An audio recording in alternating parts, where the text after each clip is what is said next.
Sec 5a is equal to cosec a plus 36 degree এবং 5a ধনাত্মক সূক্ষ্মকোণ হলে a এর মান কত।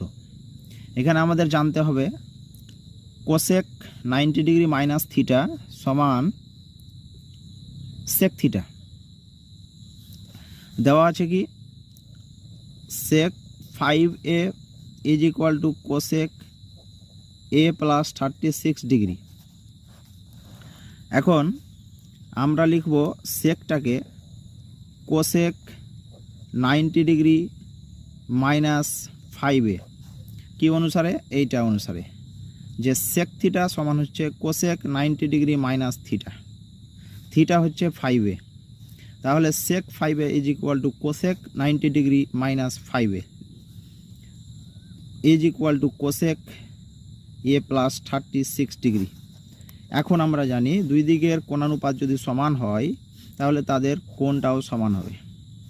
তাহলে 90 degree minus 5a is equal two a plus 36 degree.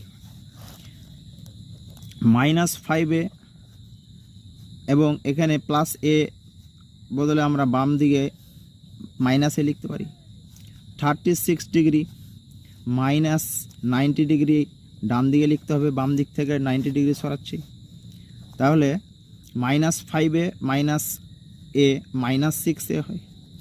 36 degree minus 90 degree minus 36 থেকে 90 বিয়োগ করলে মাইনাস 54 ডিগ্রি। তাহলে উভয় পক্ষই যেহেতু ঋণাত্মক তাহলে আমরা লিখতে পারি 6a is equal to 54 degree, a is equal to 54 degree by 60। তাহলে এর মানটা আমরা পাবো 9 ডিগ্রি না